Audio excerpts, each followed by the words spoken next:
Good afternoon, everybody.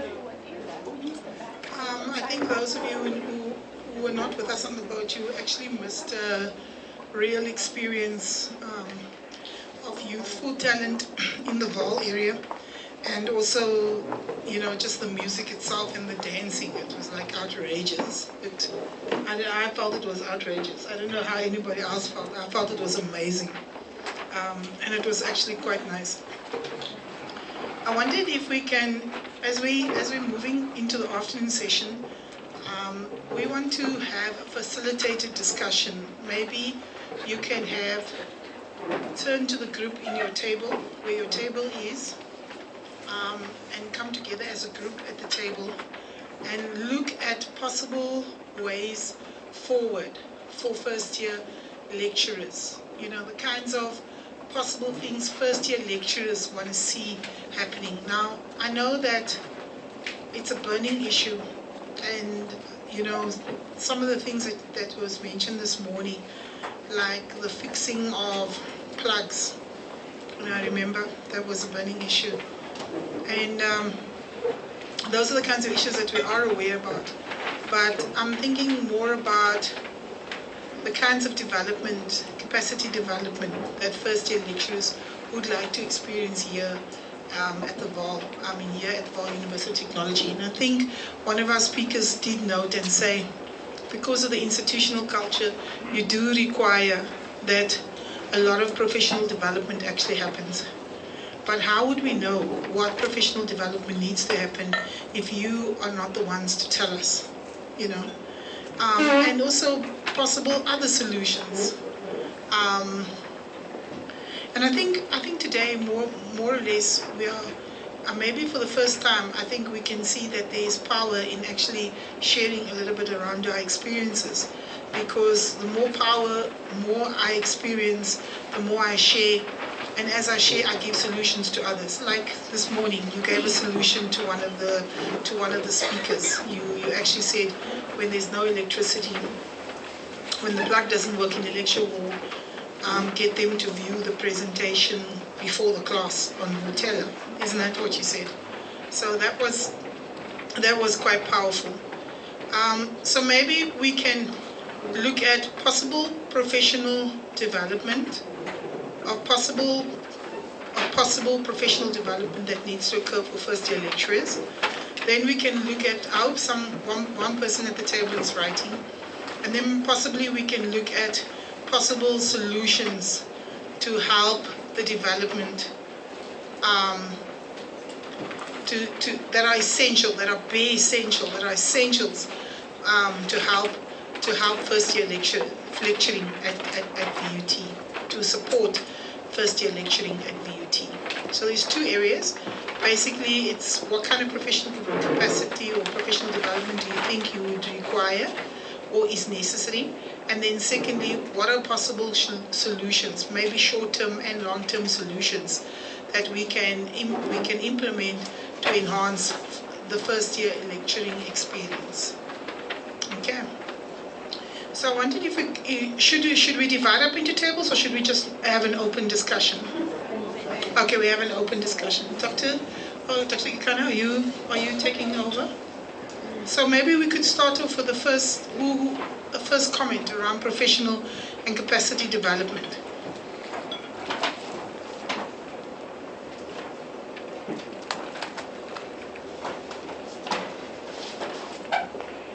Who would like to make a first comment? Yeah, okay.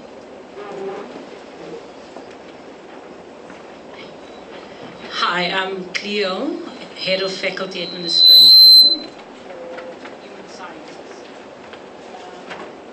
I've listened to the frustration that the administrative side brings to the lecturing perspective, and I would like to just to say that yes, it is true that the administration side do put pressure on you guys and causes you to lose out on lecturing time. We are fully aware of it, and I think all deans have raised their concerns, and they're working around the aspect of not registering on time, not registering correctly, not falling in place. But I think the biggest challenge that we have is that we are sitting with a slow turnaround time, answering to our students, and that causes us to sit with the original students that apply for the course, that know in their heart that they want to do that course. We lose to other universities because we do not answer quickly. And then you sit with the frustration that you're sitting with a student that come and ask you, what can I do? What is available? And we experience that in the Faculty of Human Sciences, where we have visual arts and design. It's a course that fills up slowly and always available last. And you find out the student that originally wanted to do safety ends up in fashion. And you have to teach through that student. And he refused to go home because he don't want to be embarrassed. So if we can bridge that gap, that students knows what they want to do, and we as administration answer quickly and capture the market or the correct student, I think it will lessen your burden that you teach to a student that do not understand concepts.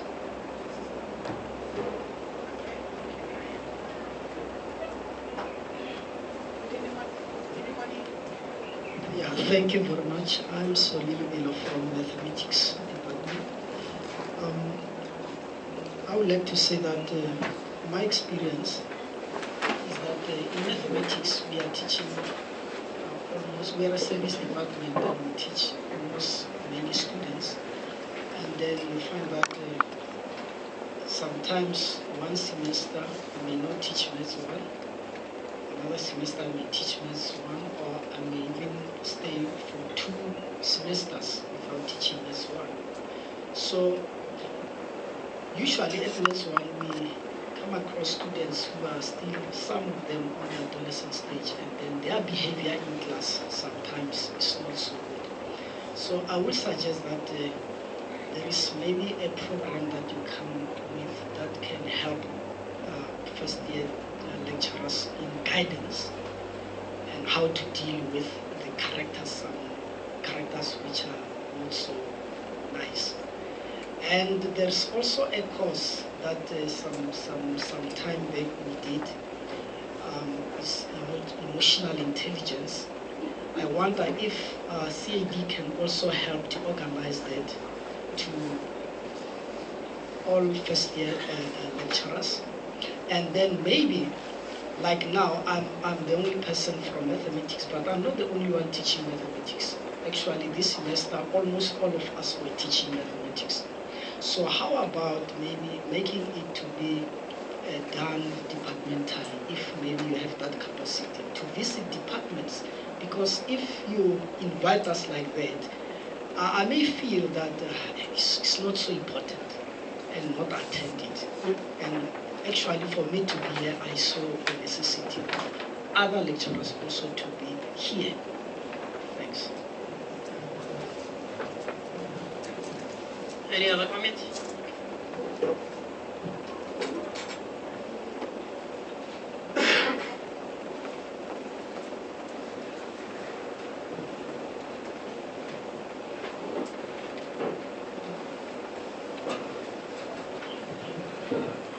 Thank you. I'm Delevaloyi from Metallurgy. My suggestion will be, why can't we do the same thing what other universities are doing? Enforce NBT. I know it might be a problem in terms of getting the amount of students that we get in case they do not successfully pass the NBT, but it will give us, it indicate to the student how serious we are.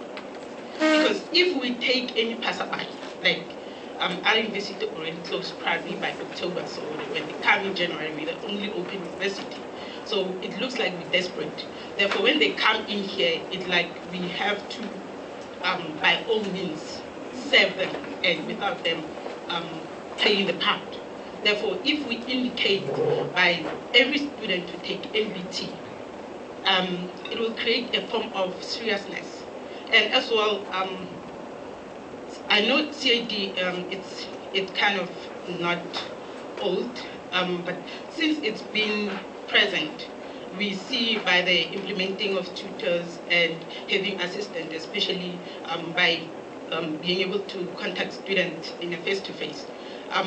This department, it should not dissolve in some kind of way. Let it grow so that we, as first-year lecturer, we will know that if we have problems with students, where do we send them? Because previously we did not have a place where if a person is struggling with this and that, where do they go and so forth. I just say, like Mr. Alvero indicated, CAD has to have a regular contact with first-year lecturers in all departments. Because especially with engineering, we have a problem with student retention, where you have a student being in one semester over and over, and there's no improvement. And by having that kind of program where we indicate that you have a problem, so you cannot remain in a course for more than 3 semesters without showing any improvement. So how about you consult a certain department where they can try to emphasize what type of a brain do you have, what kind of course you have. Because like one lady spoke, they don't want to go back home. So they still want to be in university, but they cannot cope in the course that they're in. So I somehow... Okay, any other comment? Thank you very much. That was a very interesting comment about actual fact what we need in our university is resident student advisors, people who can actually advise students when they are failing. What are the possible solutions for them? What is the possibilities for them, and where can they go, and what could they do in terms of their own career development? Something that other universities focus very strongly on. Is there any other comment? Dr. Kekana? Good afternoon. I'm from Communication Department. Firstly, I just want to thank you for this session. We really learned a lot. Over lunch, I was just discussing with some colleagues that we are talking about first years needing orientation. We as staff, we also need that same orientation, because when you start at VUT and you are new there, you don't have anyone to take you around, to show you where student counseling services is, where the library is. It's so frustrating. You're just given a timetable and you just have to start. And I think we also need that office. I don't know if it's from CAD or HR, where we know where to go.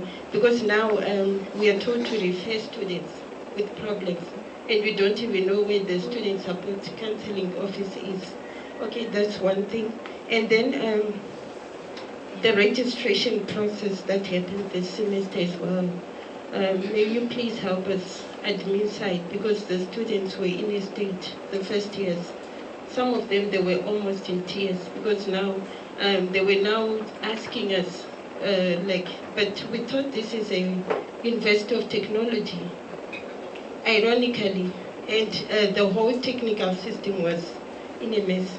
Okay, and then the other thing is, we are struggling in communication department with the international students concerning their English, because sometimes you see a student walking around with an interpreter. So we don't know how the vetting system goes with the international students. So it's a challenge for us when we start with those students who don't even know a word in English, and then they get better in the second semester. And then the other thing, okay, we also have language challenges.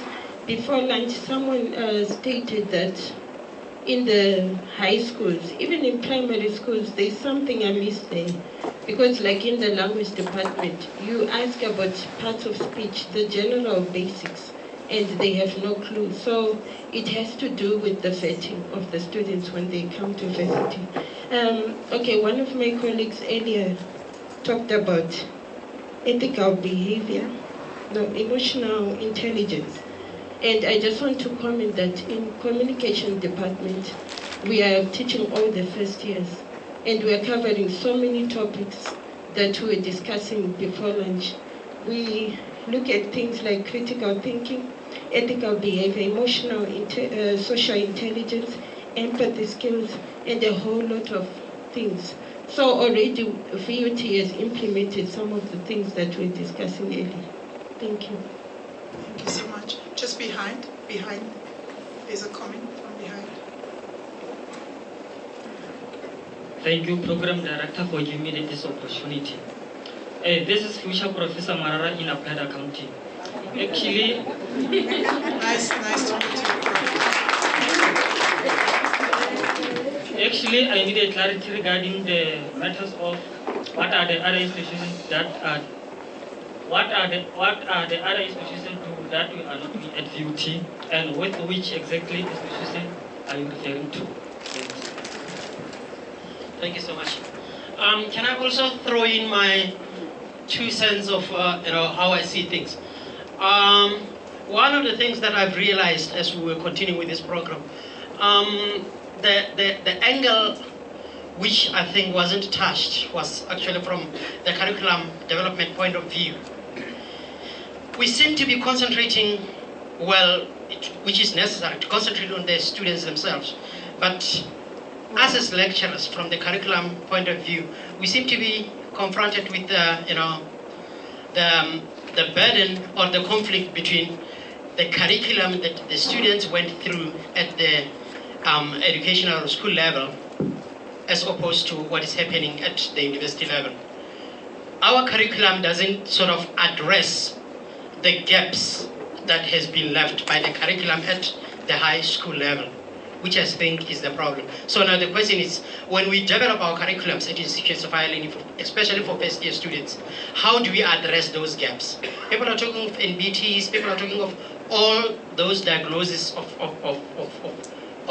some sort, but the question is, how then do we sort of try to get this interface between these two curriculums? Because from there, moving from school education to university education, there seems to be a very big gap. Now, the gap or the problem lies with us as lecturers of first year students. How do we then try within our curriculums to incorporate elements that we think have been missed by the school curriculum? I think that's actually one area wherein we should try and address. Okay, thank you, Doctor. Yes. You might have a comment to be made here. Right. Thank you. Particularly addressing the thing with the student coming from high school and coming into our system here. I think personally, I went to extent to try and explore the high school program, like in mathematics, science, and even a little bit of English, because to me, we tend to think that English is not part of the engineering thing, but to me, English, maths, and everything is part of the package that the student brings to embrace engineering studies. Now, my problem is, I don't see any lacking in the program. The problem could be the way the program is presented, or if it was presented at all, because I stopped and I went online, even found this, what do they call it? There's a national program called Siyavula. It is actually an online platform that develops, it's an NGO. They offer online support to the student, and recently, apparently, you could even be supported, provided you have a Vodacom network for free. You can actually browse those resources. Very good insights, very good in mathematics, and I believe everything the student needs. Well, maybe some basic geometry and drawing, which I believe is a good package to bring when you come in for engineering studies. They are there. The problem is, are they served and offered the way students are supposed to have them? Because it is quite a lot of time that you have to invest. Like in most cases, you just realize that you are talking Chinese with Japanese words to this particular student, and you really thought you were on the same page. They spent 12 years of their life after all, so what is the purpose of those 12 years if we just have to forget about everything and start everything afresh, because the idea is actually you starting everything afresh. And that is the hard part.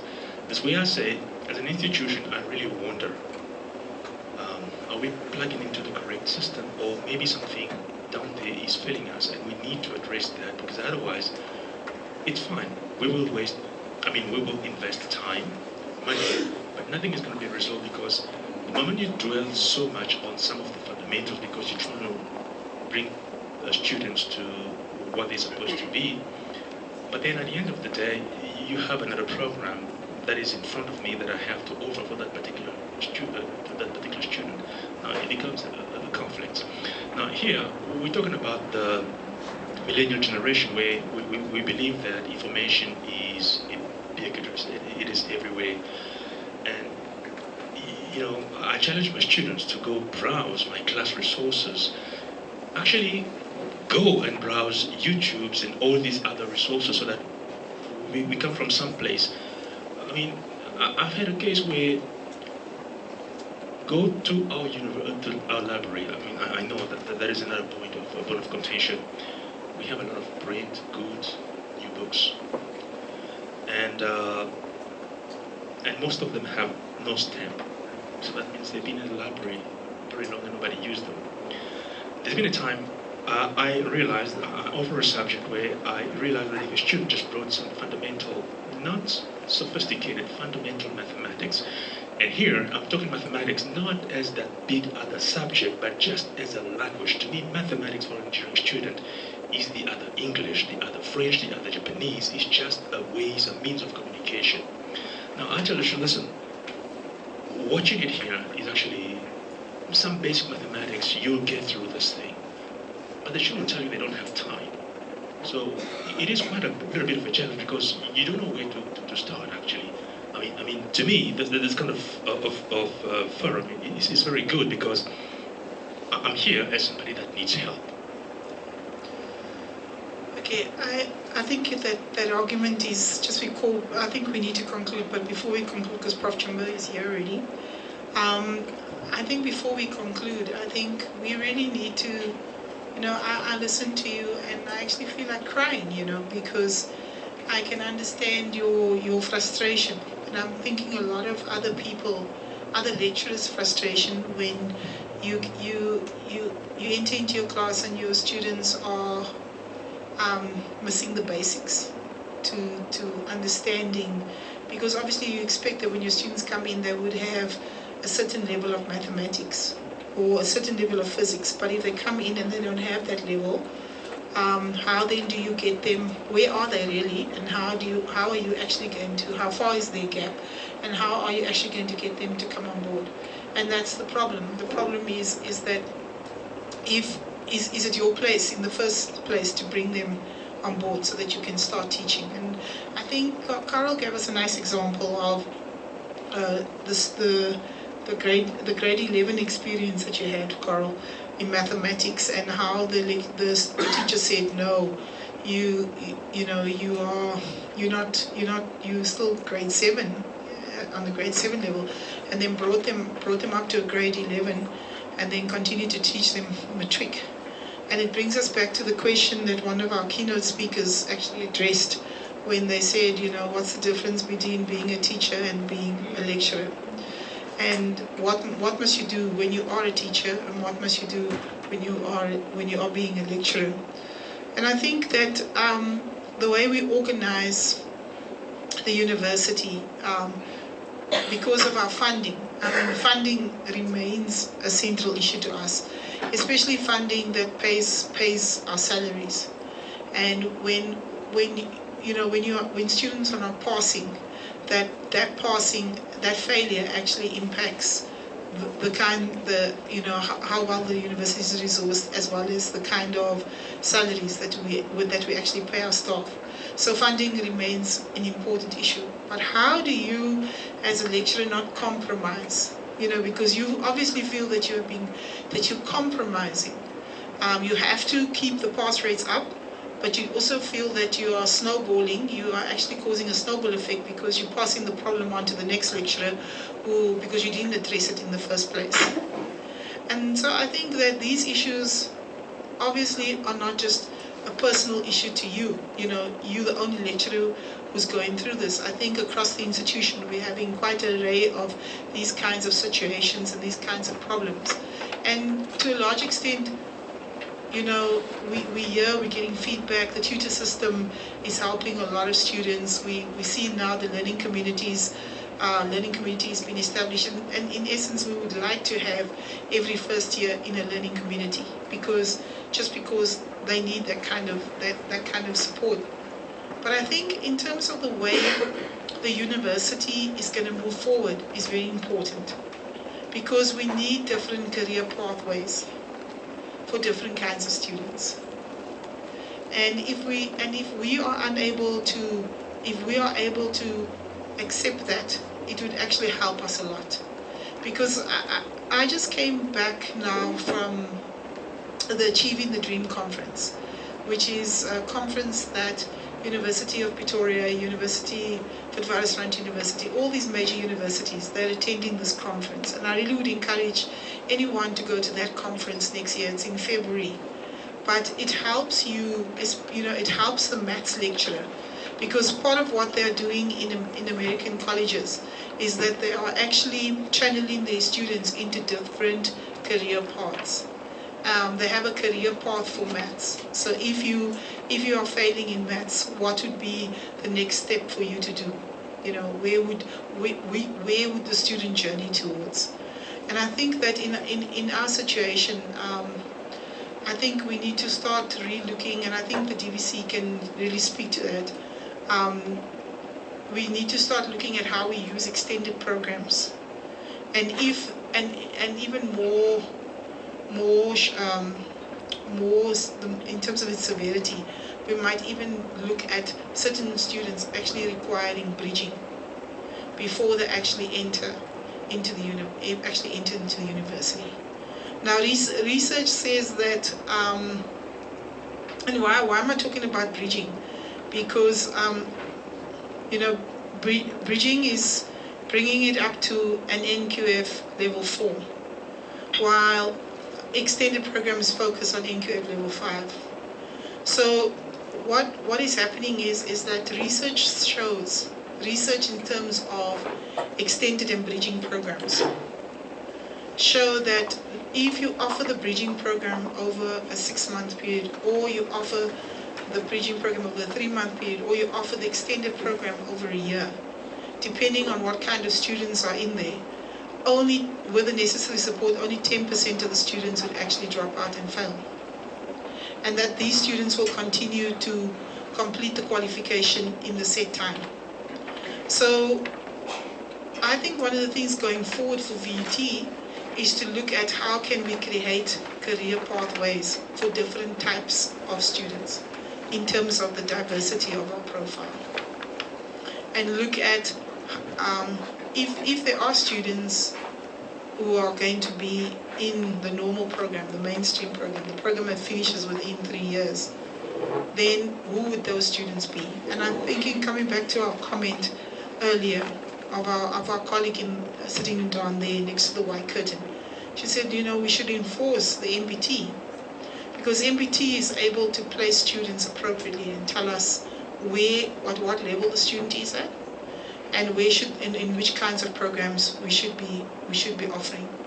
But that speaks to institutional planning, and that speaks to institutional resourcing, because obviously the university has to look at ways it can resource such a framework, and what kind of lecturers do we need, and where should we appropriately place them, so that the best lecturers actually teach the correct profile of student.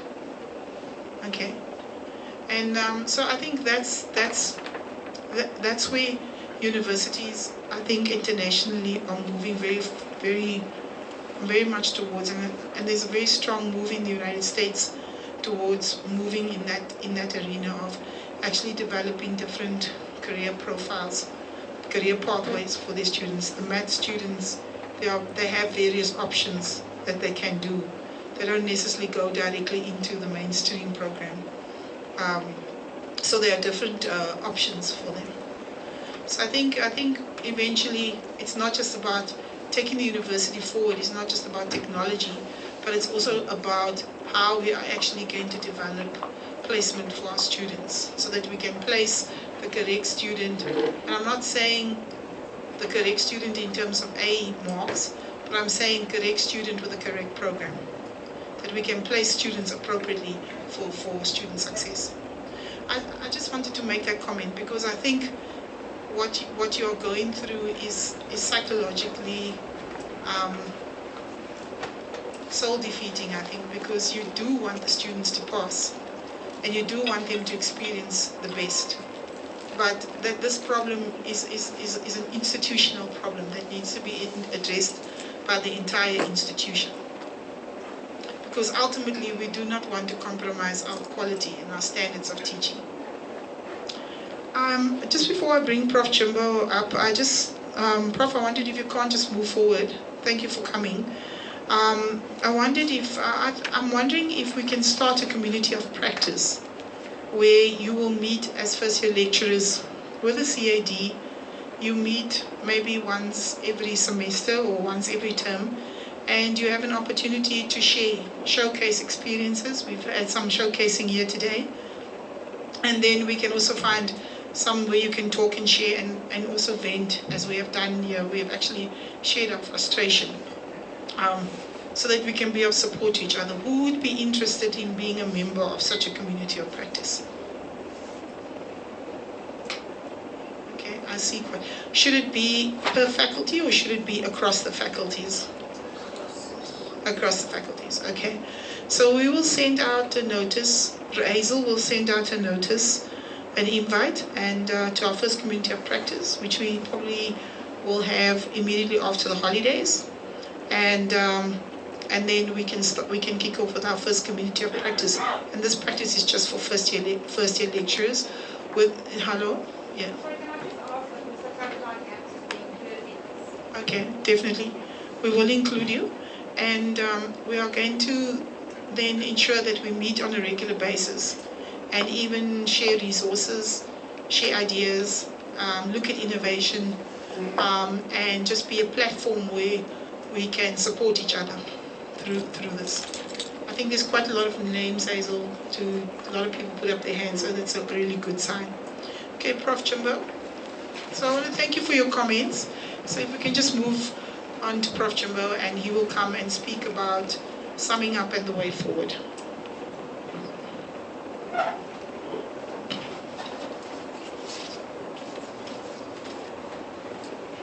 Yes, just before you leave, is it possible that you can fill in the evaluation form? And then I just wanted to say and flight with you that Prof. Jumbo has invited the NBT people from your University of Cape Town, people who actually govern and run the NBT, to come to VUT, and they'll be coming to VUT on the 12th, I think it's the 12th of June. And I'm really hoping that many of you will actually come to that workshop and actually learn about what the NBT could do for VUT. Okay, Prof, here's the mic. Do you want to start your presentation?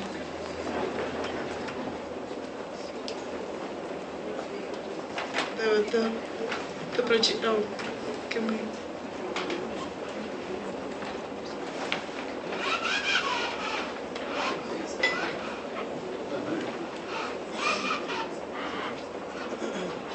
Good afternoon, ladies and gentlemen. Good afternoon, ladies and gentlemen at the back. Thank you very much. I think you are getting tired, so I won't keep you long. I can see some people are leaving. You shouldn't be leaving. Is that Elise Hoyer? You shouldn't be leaving. Okay. Okay. So there's someone who's leaving. People shouldn't leave. How do we start this thing? Where's the technician? No, this machine.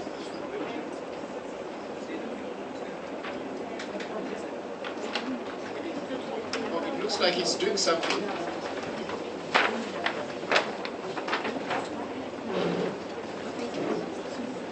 Okay, thank you very much, colleagues. You know who my friends are, so those are the ones that I ask first, you see.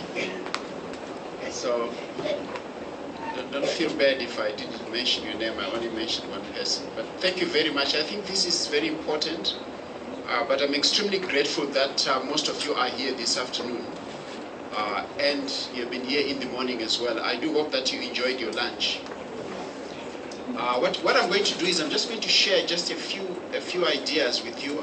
I'm not sure how we are going to make this work. Oh, it looks like it's coming. There you are. Can you see? Especially those of you that are at the back. So I'm just going to share a few notes with you. I can see this group is made up of people, you know, like me, who are extremely young, and we just started teaching, and people that are very old, that have been in the system for a very long time. So it's kind of difficult to talk to those two groups, but I'm sure because you're academics, so we should be able to be together. So these are just notes that I really want to share with you. And the question for me is, what is the starting point? The starting point is obviously the student, and how that student is going to access knowledge. The starting point is obviously who that student is. Last week, but one, I was at UCT, and I mean at Stellenbosch rather, and I was talking to my colleague who is the DVC for research, and I say to him, what kind of a student comes to your institution or is attracted to your institution or is admitted to your institution? And he said, we take the creme de la creme from across the country. And I said, go on. And he said, the students that we take, just like Professor Gordon Zida said earlier on, are students that are coming from private schools and are students that are coming from ex-Model C schools. So the kind of students that they are taking and that they admit is very different from the kind of student that we are taking and the student that we are admitting. So for me, that's the first starting point. As I will talk in the presentation, I keep going back to something that's so very close to me. I hope Dr. Kekana is here. Most of the students that are coming to us, whether she is Afrikaans, whether she is from local, the issue of English language becomes a serious problem. It becomes a serious impediment. There's an advert that I like so much on TV, and that this advert says, can you borrow me your pen? It says, can you borrow me your pen? That's what the advert says, okay?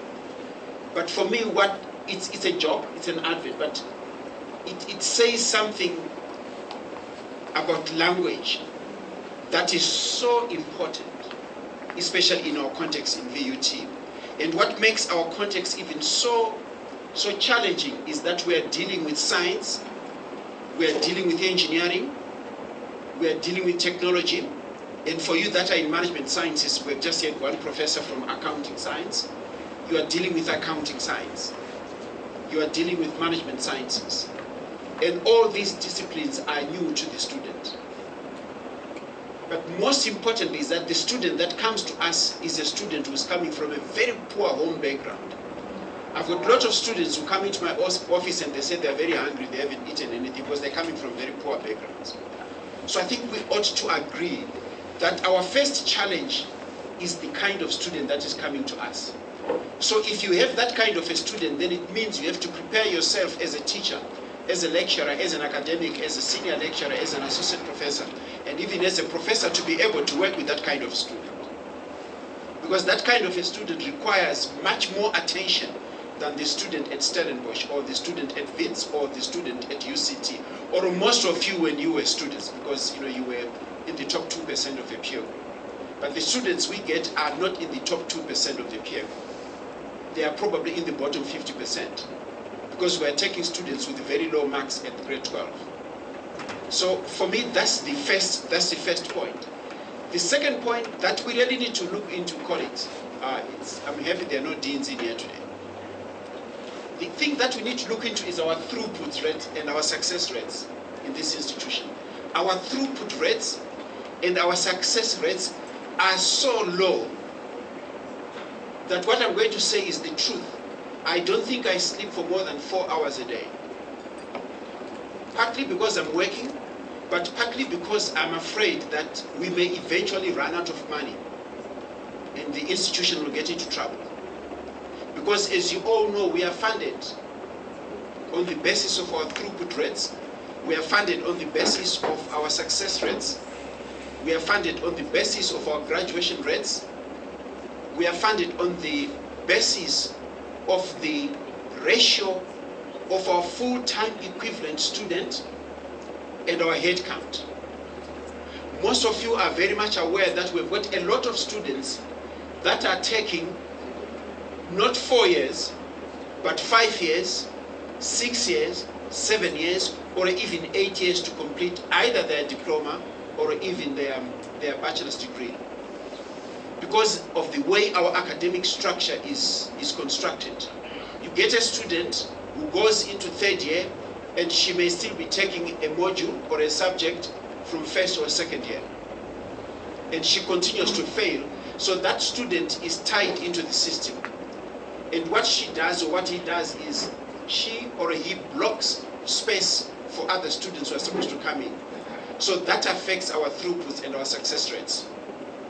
And what it eventually does, it affects our teaching input grant. Our teaching input grant has been on the low side from 2012. Some of you may have attended the presentation that was made by Professor Mjojo. There is only one faculty in this institution that's doing well. That is the Faculty of Management Sciences. All the other faculties are in the red. All the other faculties are not viable. Most of the departments in the 3 faculties that are not doing well are not viable. They have to be closed. So now you probably understand why I say I have sleepless nights. Okay? But it's not a magic wand. We do have an answer to that problem. We do have an answer to that problem.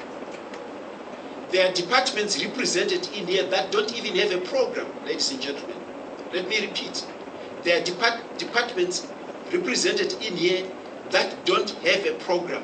A program as in a national diploma, a program as in a BTech, a program as in a master's degree, and a program as in a PhD. There are departments that have been in existence for probably the past 15 to 20 years. And there are no programs in those departments. So the situation is quite serious. So what Dr. Machika and Hazel and everybody else is talking about is something that we need to look into. So our throughputs, our success, and our failure rates, we have a very high failure rates. I don't know how many of us are in engineering in this room. In engineering drawing, 1,084 or 87 students wrote engineering drawing. About 800 of them passed. Let me repeat. In engineering drawing, 1,084 students or 87 students wrote the exam. Only 800 of them passed. So what that means is there's something that we're not doing right. So this workshop, this meeting, with a particular focus on teaching and learning, with a particular focus on how we teach, with a particular focus on how our students learn, with a particular focus on how we work together as academics, as lecturers, as teachers, and with a particular focus on how students learn and work together. This workshop is very important. Okay, so our failure rates are very high. We probably have one of the highest failure rates in the country. Let me repeat. We probably have one of the highest failure rates at the undergraduate level in the country. I'm just coming from a finance committee meeting right now, and one of the issues that was on the table was our teaching input grant. Because I'm sure most of you were not here in 2012. I can see a few faces that were here in 2012. But most of you were not here in 2012. But beginning in 2012, our throughputs and our success rates were very, very low. So that situation is catching up with us now. How is it catching up with us now? The Department of Higher Education and Training has just realized that in 2013, in 2012, in 2014, they gave us money that we do not deserve. They gave us money that we're not entitled to. So what it means, come 2018, 2019, 2020, the teaching input grant that we are going to get is going to be affected. When our teaching input grant is affected, it means we are affected. How are we affected? Our jobs are on the line. Of course, they probably start with my job. But yours could be in line as well. Okay? So really, we really need to think about these issues very, very seriously. I've talked about our head count and our FTE ratios. That's just the ratio of the students that actually pass and go, that graduate, and the number of students that we admit. Most of you now are very much aware that we are going to have a second semester registration across the faculties. The reason we want to do that is because we are out of our enrollment plan. We were supposed to have about 20,000 students, and we are running at about 16 point something. So there is an acute shortage there, which translates into a rand value. Okay, so the issue of student success is very critical. Every student that we have, we really need to make sure that that particular student goes forward. As I've said, the teaching input grant is being affected. The teaching output grant is being affected. Obviously, I've talked about that. And the teaching output actual grant is also being affected. So the way you teach eventually affects or has an impact, either positive or negative, on the money that comes into the institution. The teaching input grant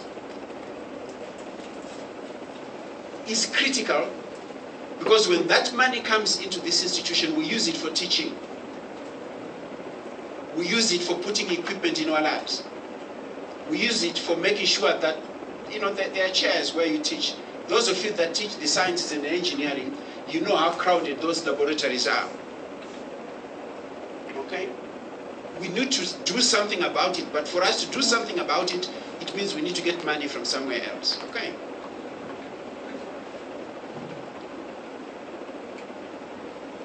This, I think, Hazel and everybody else, and Dr. Machika, and those of you that have made presentations, and especially our two colleagues who have come from UKZ and from Uganda, have talked about this, that teaching is both an art and a science.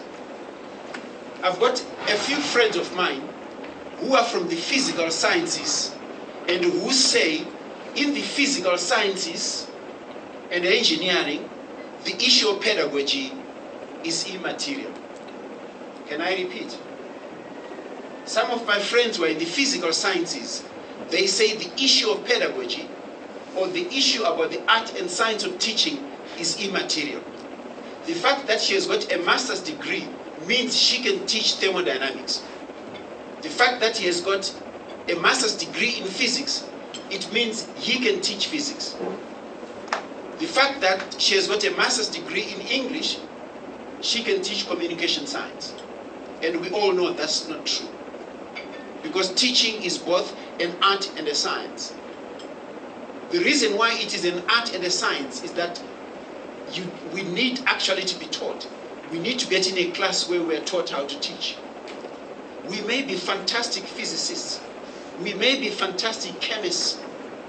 But we need to be able to be exposed to the science and art of teaching, which is pedagogy. If you want to be a little bit more sophisticated, which is pedagogical discourse practices.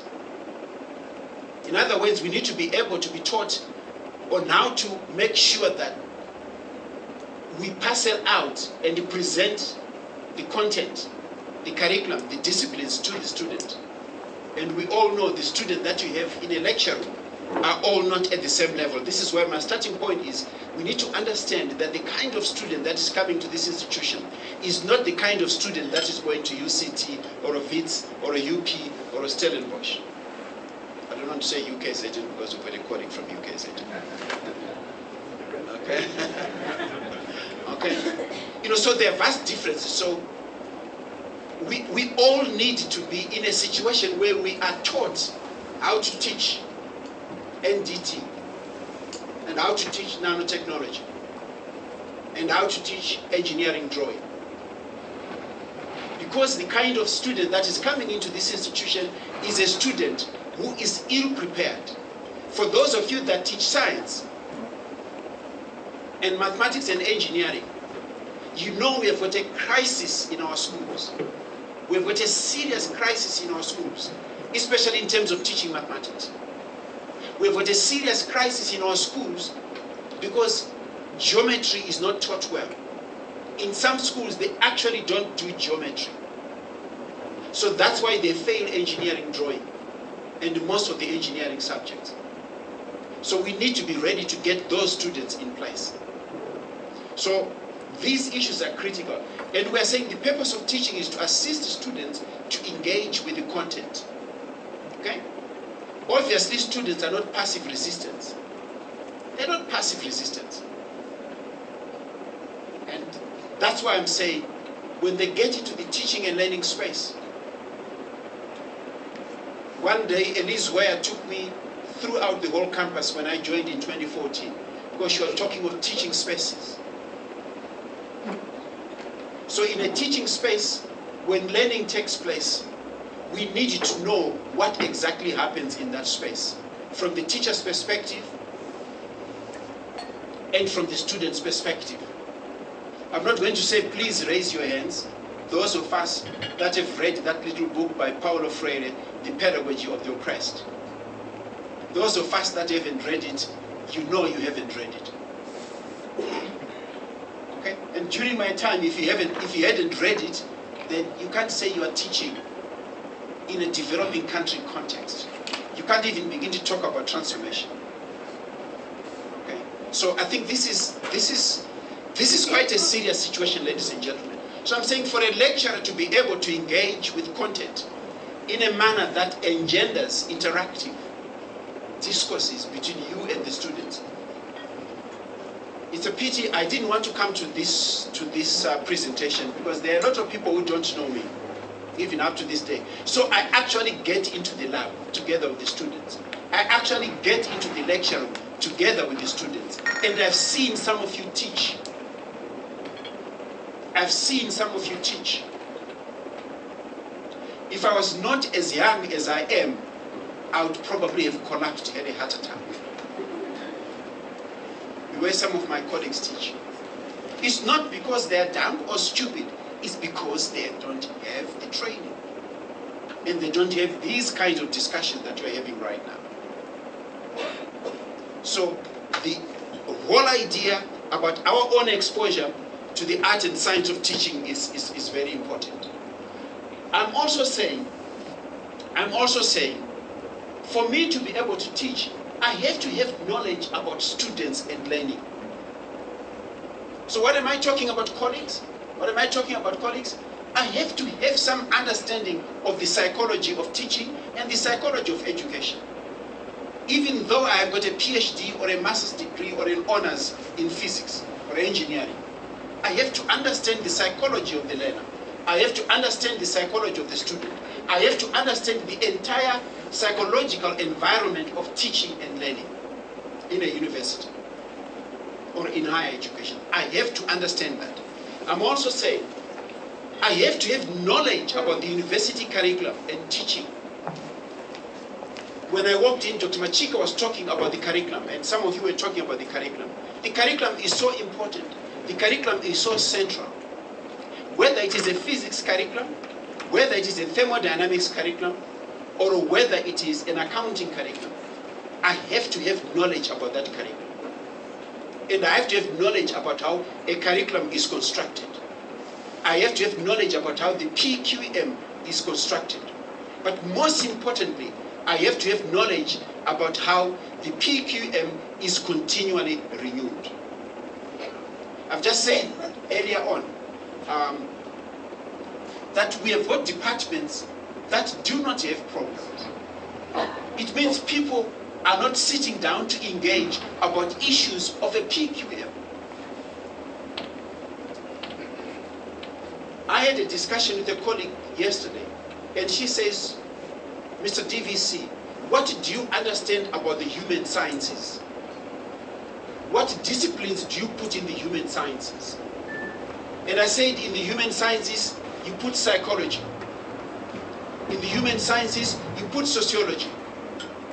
In the human sciences, you put development studies. And she said, do you have these programs in your institution? So I started to stammer. And I said no. Okay? So what I'm saying is, colleagues, for me to be an academic, for me to be a higher education teacher, I'm not even talking about being an intellectual. I need to have knowledge about the university curriculum and the entire issue of PQM. Obviously, I need to have knowledge about social and technological issues, because this is how the curriculum evolves. In the meeting that I'm coming from, because there were council members, I said every council member, I think there are about 30 of them, must read the book entitled The Fourth Industrial Revolution. I'm not going to say how many of us have heard about the book. But when you go home, can you answer that question, please? But don't phone me, okay? So I said we should all read the book by Professor Schwab, who is the person who started the World Economic Forum. And the title of the book is entitled The Fourth Industrial Revolution. Because we can't call ourselves a university if I haven't read it. I can't call myself a professor of English or a professor of accounting or a professor of engineering or a professor of chemistry if I haven't gone into that information. So that I begin to understand the social and technological issues that we need to think about as we reform the curriculum, as we reform the PQM, and as we renew the PQM. And what we call the foundations of education, or the foundations of the curriculum. We need to understand this. We need to have knowledge about subject matter. We need to have knowledge about subject matter. I sit in a position in the institution, colleagues. Some of you think, I know this guy is lucky because he's the DVC. No, you should feel sorry for me.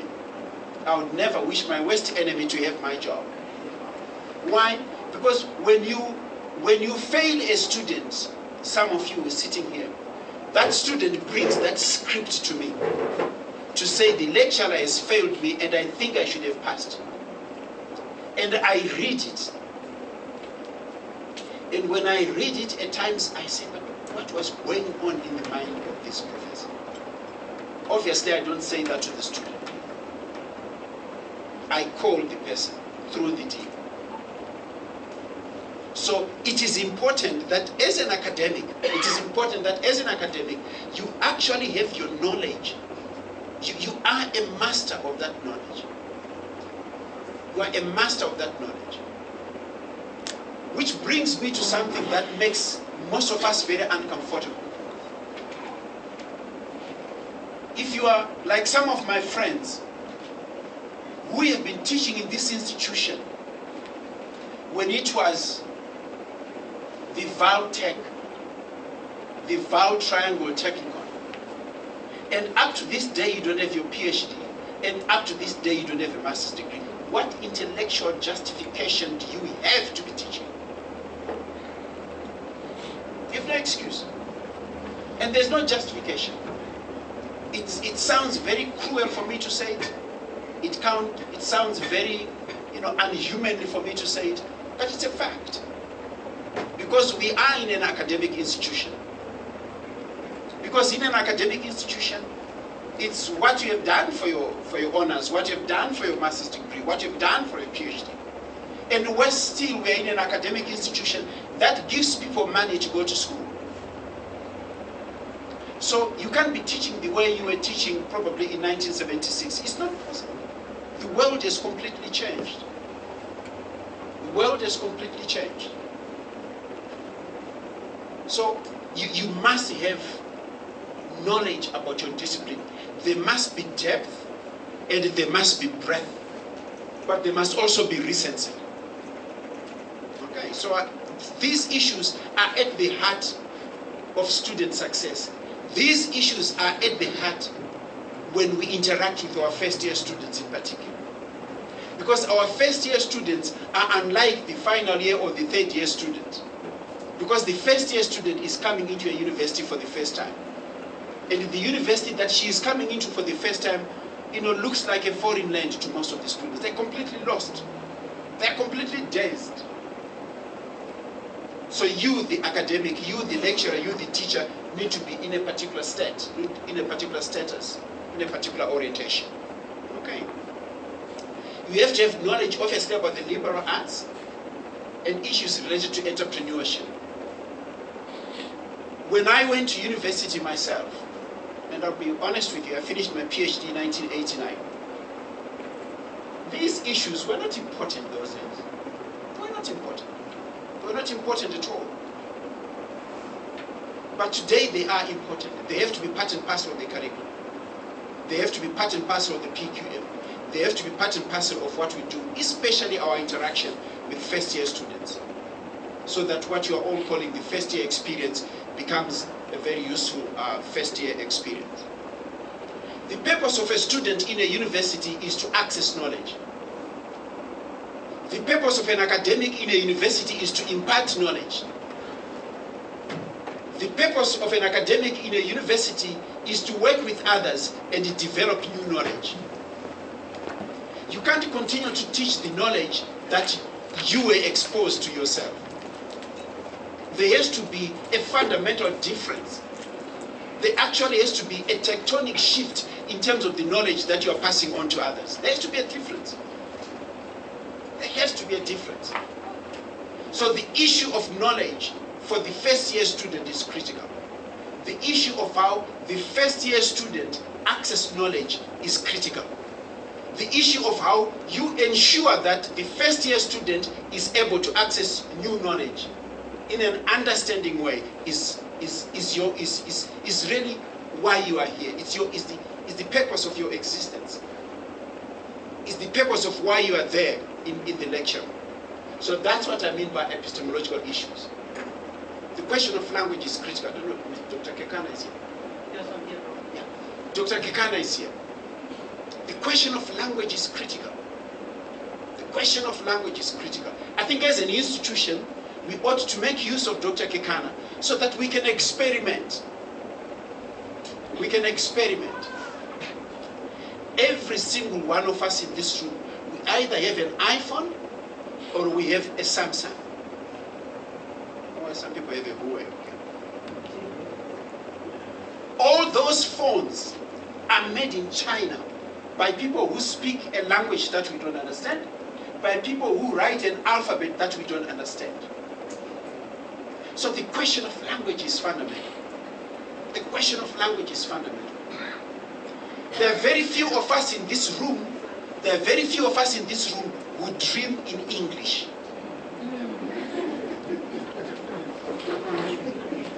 I challenge you. I'm not going to say raise your hand if you dream in English. The very, very few of us, all of us, we dream in our languages. So if we dream in our languages, you don't have to be a cognitive psychologist. You don't have to be a cognitive psychologist to know that when our students come to school, there's what is known as cognitive dissonance.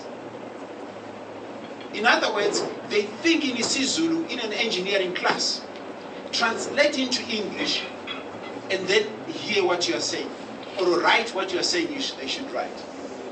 So that cognitive dissonance is critical in terms of student success and student pass rates, and in terms of the first year experience. And it's a problem. All of us today, we still have that problem of language, of cognitive dissonance. We think in our own languages, do some interpretations, and then go back to English. But in an exam, a student who speaks isiZulu and she's doing engineering drawing in English, that cognitive dissonance affect negatively a person. Some of you will say it's controversial. Yes, it is controversial. So Dr. Kekana, we hope the issue of language, we should address it. I won't talk much about that. The decolonization of the PQM, Professor Gordon Zide talked about it.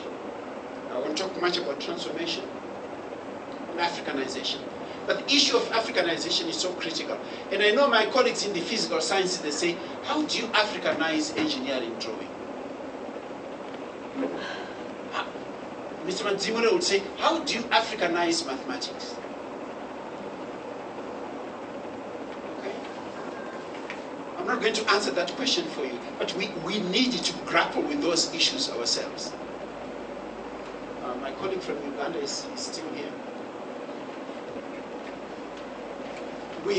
I ordered about 20 copies of a book called African Religions and Philosophies by Professor Miti from the University of Nairobi, I think. That those of us who are interested in these issues, you should read.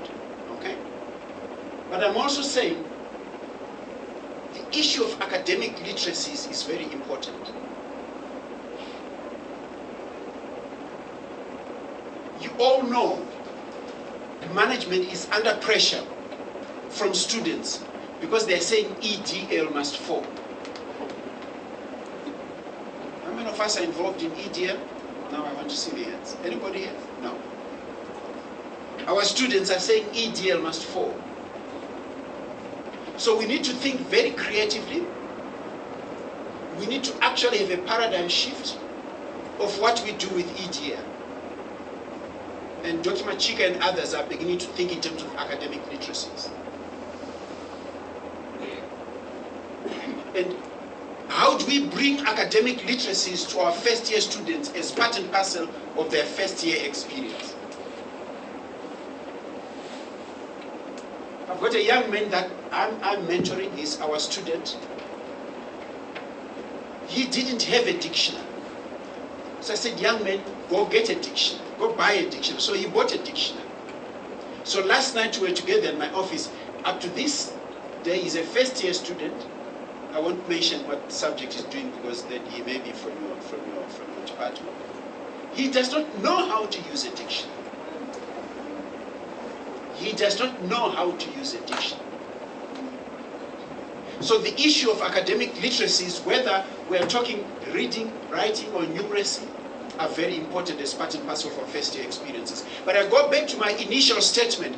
There is no way you are able to work with a first-year student if you yourself, your pedagogical discourse practices, or your science and art of teaching is not where it should be. It's going to be very difficult, unless you're a genius, or unless you're Jesus Christ or God.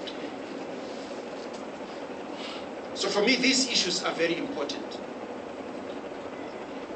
I'm just making a few suggestions that if we have to reform the PQM so that it is suitable to our students who are coming as first-year students, we need to develop a framework for the design, development, implementation, and evaluation of teaching and learning materials. I don't know how many of us are part and parcel of what Dr. Machika was talking about, communities of practice, whose main purpose is to develop, to design, develop teaching and learning materials, but then evaluate those teaching and learning materials to see their suitability to our students, to see their efficacy to our students, to see whether they're actually making a difference in the lives of our students. So we need to be able to develop these frameworks ourselves. We also need to begin to talk about changing the role of the academic to suit a new facilitation. As I walked in, somebody was talking about critical thinking. How do you teach critical thinking in your students when you yourself are not involved in critical thinking as you design your PQM and as you think about your teaching strategies? It's a whole discipline called critical theory. It's a whole discipline called critical thinking, and we ought to be able to engage with it. If you haven't engaged with it, then how do you teach your students to be critical theory? How do you expose your students to creating a mindset that is critical, that is questioning? So for me, these issues are very important. We need to be talking about facilitation of learning. We need to be looking even at the architecture of teaching and learning. We need to be thinking in terms of learning architectures. We need to be thinking about learning architectures. You know, some of you, when you go home now, you say, what does he think we are? You know, he was giving us references. He thought this is a lecture. This is not a lecture. You know, we are his colleagues. What's wrong with this guy? But that's fine. So I'm giving you a reference. One of the most famous books that every single one of us should read is a book by Etienne Wenger, W-A-N-G-E-R. He talks about learning architectures. So we need to look at that book. If you want the reference, just drop me an email and I'll help you. Obviously, we are at VUT, and there is no way, colleagues, ladies and gentlemen, we can continue without heavy investment in what Faik and his colleagues are doing with Futera. There is no way we can go forward as an institution unless we invest heavily. We've just been given 44 million rands to invest in a Wi-Fi system. But the elephant in the room for us are our procurement rules and regulations and procedures. We got this money last year. We went to tender. Got someone we thought would come and revamp our Wi-Fi system. Something went wrong in the tender process. So we're back to square one. We have to redo it again. That's why most of you complain that the Wi-Fi is not working. Because we want you, and in particular your first-year students, to be able to learn anywhere, anytime, and on any device. So we have, as an institution, to develop a virtual learning system to support students. When I joined this institution, I said, let us provide students with laptops and tablets. And I was told that you're stupid, you don't know what you're talking about, because they will be stolen. So the project fell apart. So if anybody has got an idea, don't hesitate to send me an email about how we sort that problem out. But you can't begin to talk about virtual learning yourself if you're like some of my colleagues that I know there's no one in this room who's like that, that if you look at their PowerPoint presentations, it's like their first-year students. No one like that in this room. So even we ourselves have to attend the lessons, the workshops that Dr. Machika and Faik in particular is putting in place. I'm also saying, how do we make use of new technologies? We have to go that route. But I think this is obviously where we want to go. That's the future. But at the moment, it has to be blended learning. I hope all of us are now familiar with what is our policy on teaching and learning. We've got a policy on teaching and learning. She's beginning to develop a policy on e-learning. But that's the only way we can assist our first-year students, because they have to learn literally 24 hours. They have to communicate with you literally 24 hours. We hope to move into the field of smart classrooms. I had a meeting early this morning with Dr. Machika, and this is what we were talking about. That there's no two ways about it. We have to move into the direction of smart classrooms. But for us to be able to move into the direction of smart classrooms, the lecturer has to be able to know how to make use of a smart classroom maximally. So all of us have to be trained. So training is critical.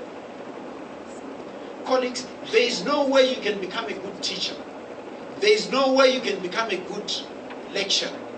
There is no way you can become a good academic unless you attend training programs. I've got a colleague, she teaches in one of our departments. I've known her since 2014. She has never gone to a workshop.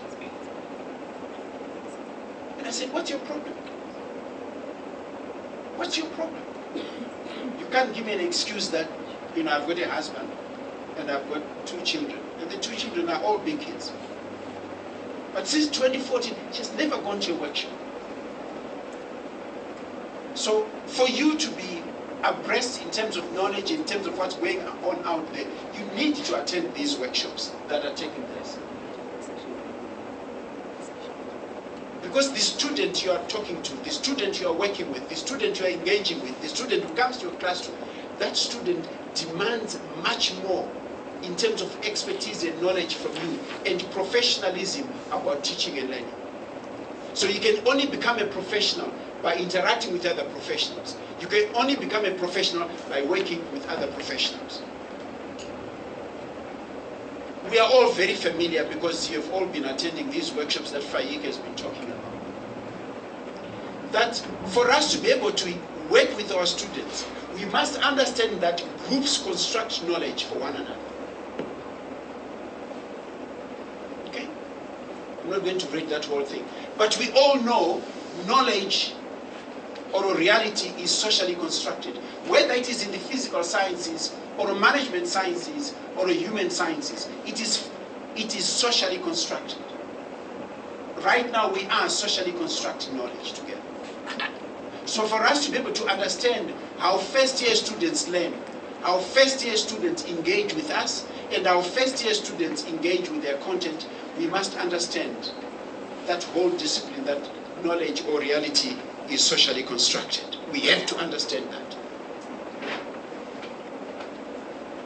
We also have to understand that for students to be able to learn, me or I as a lecturer must understand the whole essence of situated learning. I must understand what is situated learning. Learning is a social process, whether you are learning physics or engineering, where knowledge is co-constructed and is situated in a specific context. And our context is a context in which the first-year student is coming with very few skills. And we know even the language competencies of that first-year student are weak. We know the mathematical competencies of that student are weak.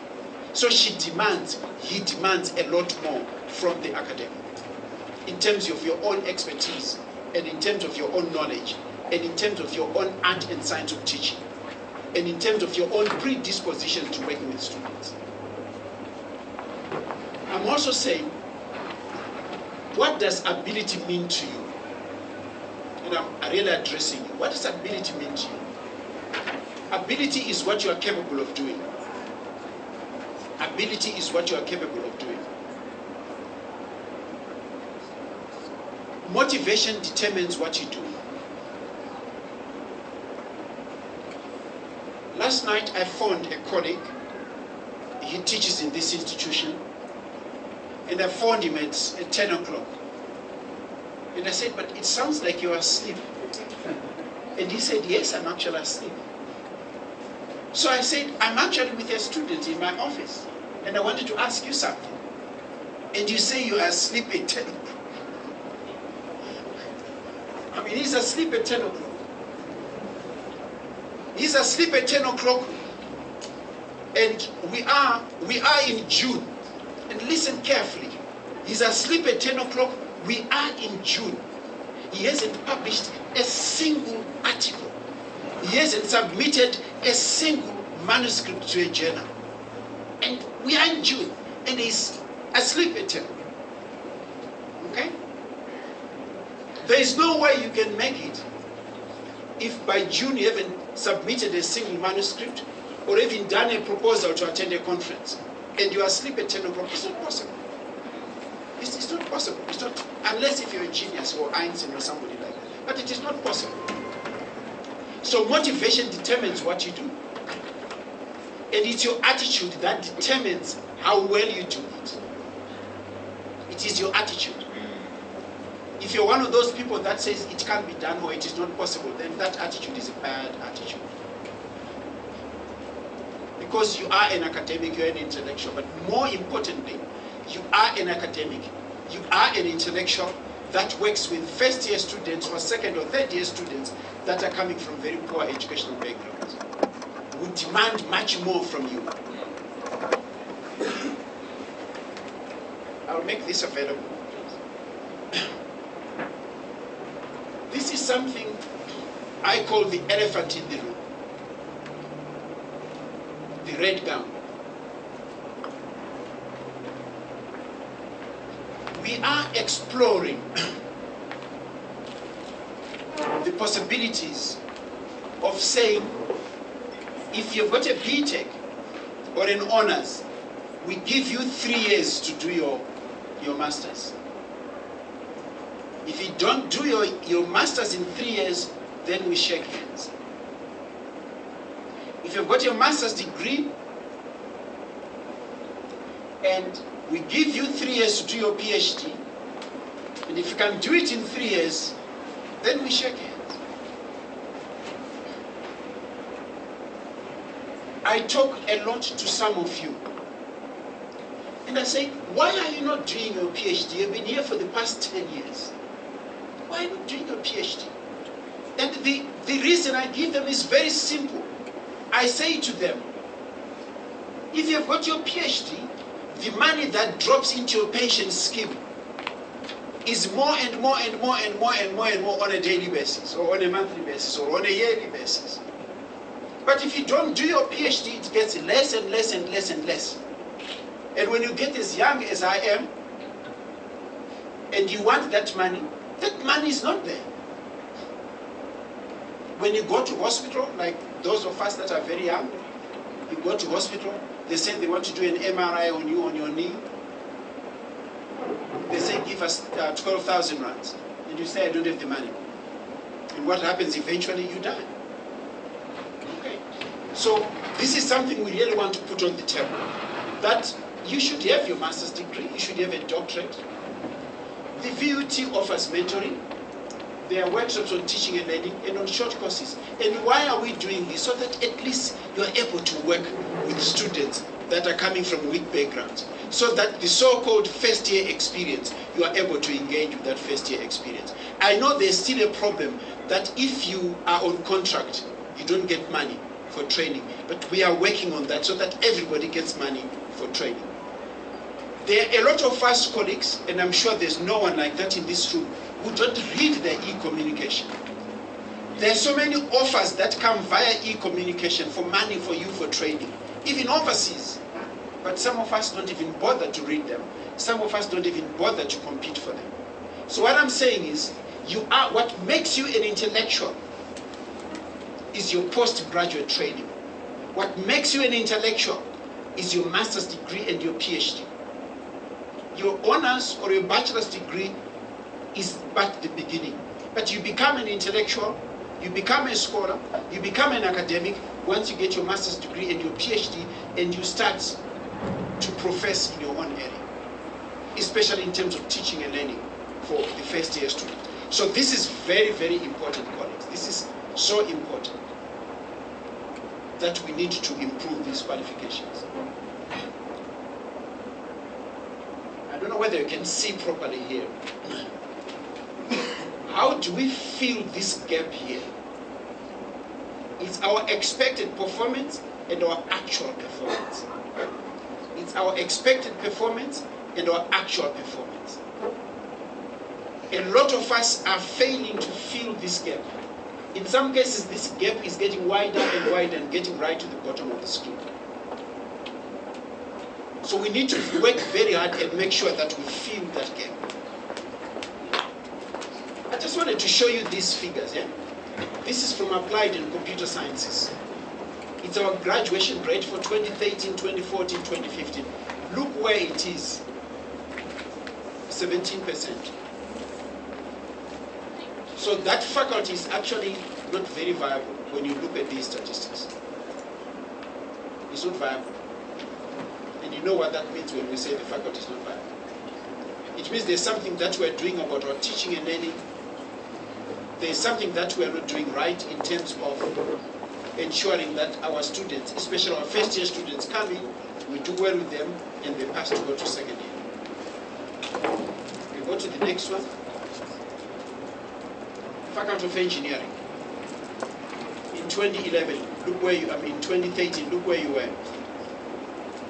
In 2014, you've done better in 2015. But you all know that we are paid on the basis of students that actually graduate. So from about 2013, there was a serious deficit in engineering. That's why in your faculty there's a talk that we are not viable. And some of you are angry about it. And I agree, you are angry about it. Human sciences,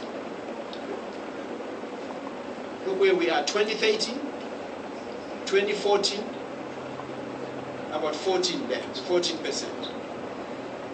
So the situation is not right. The situation is actually very bad. The situation is actually very frightening.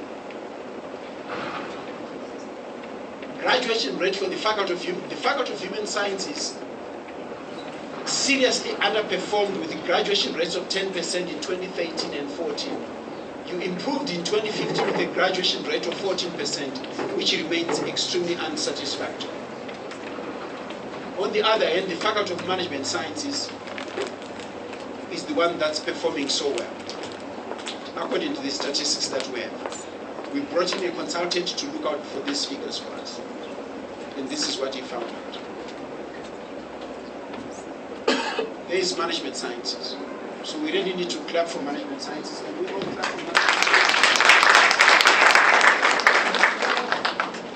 They're doing extremely well. They're really doing extremely well. Our FET headcount ratio, colleagues, is in big trouble. It has been going down since 2009. It has been going down since 2009. So we really need to work very hard with our first year students and all the other students so that they graduate. If they don't graduate, then we will be in trouble. Okay.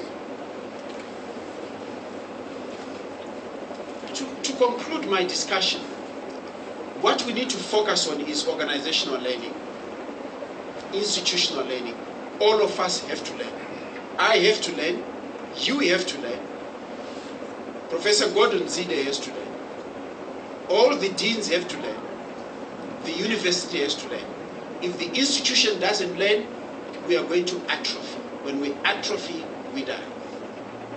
And what does that mean when I say we die? Some of us may lose our jobs. So we need to work very hard, all of us.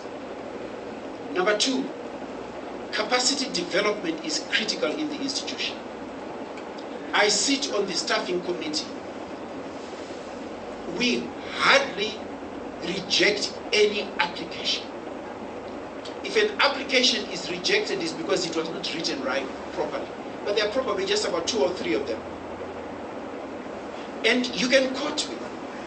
If you can prove that the course you want to do is not available in this country, we'll send you to New York for a week. We'll send you to London for 2 weeks. We'll send you to Germany for a month. If you can prove that the course you want is not available in this country. We are an institution at times that is not able to use all the funds that we are given for capacity development. I repeat, we are an institution that in most cases we are not able to utilize all the funds that we are given by government and by the university. Because we've got people that do not want to involve themselves in capacity development or self-capacity development, if there's such a word. The funding is there, the opportunity is there. The fact that you have got a son who is going to crash is immaterial. We have colleagues who have got daughters and sons who are in crash, who leave them and go and work in a lab elsewhere in the United States. They spend a whole month in a lab doing whatever they do with their staff. But they've got 4-year-olds.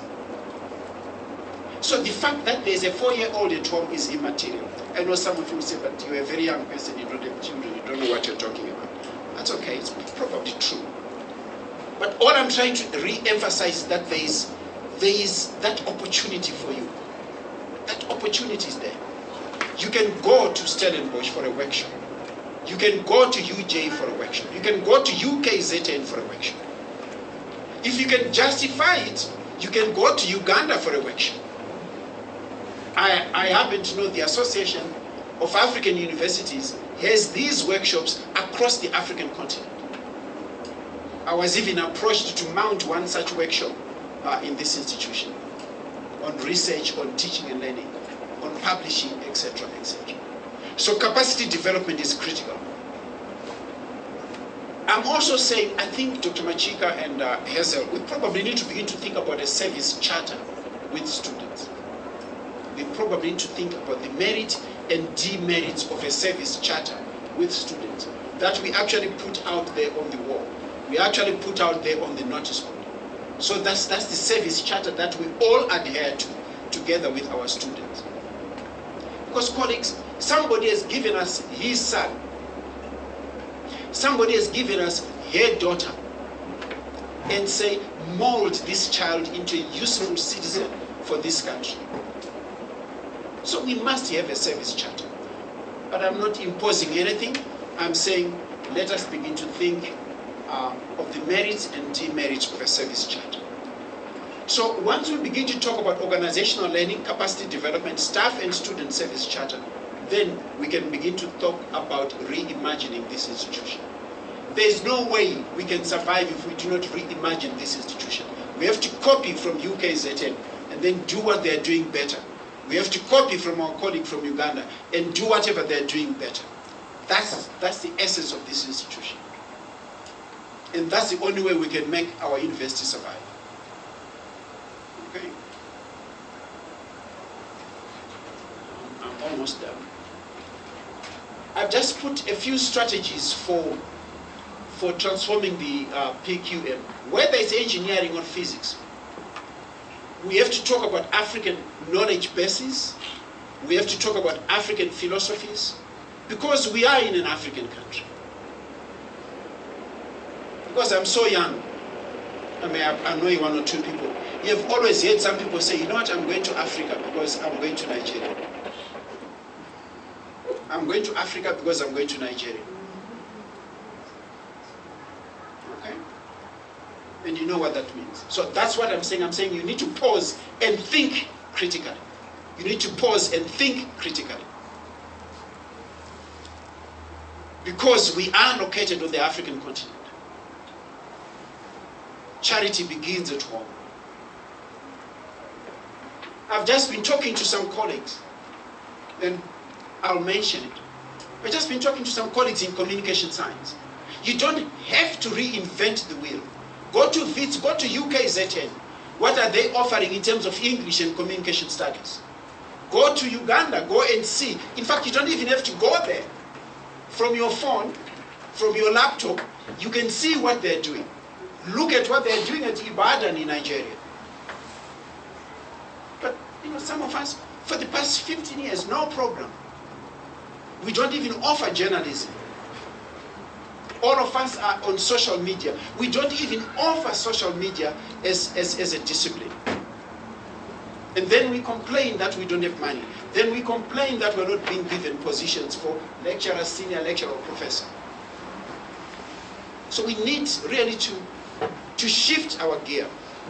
Whether we are talking first-year experienced men or we are talking about second-year students. We need to shift the gear. We need to change that paradigm. There has to be a paradigmatic shift. Not just an ordinary paradigmatic shift. That paradigmatic shift must be tectonic. Like a tsunami. When a tsunami takes place, it's because there are tectonic plates underneath, for those of you who do science. So when those tectonic plates shift, then there's a tsunami. That's what I mean by a paradigm shift.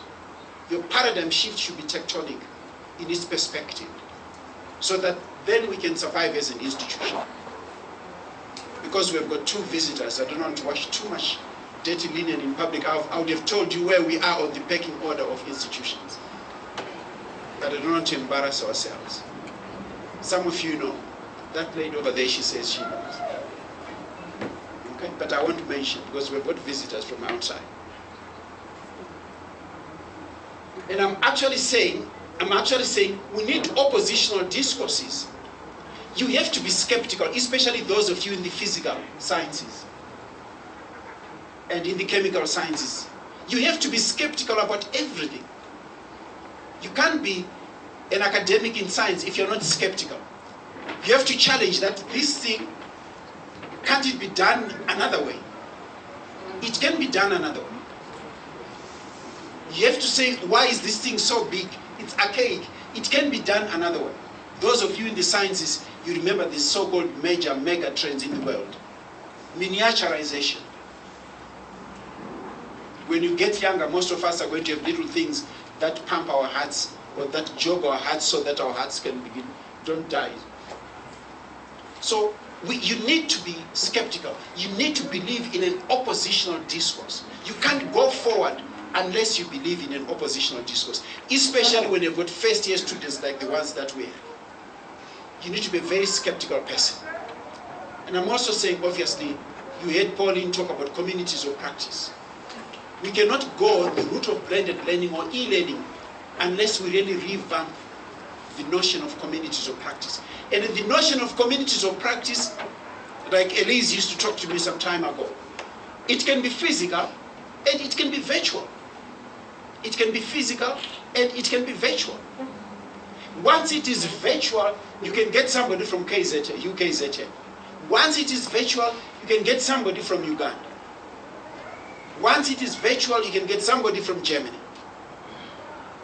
That's the beauty of virtual communities of practice.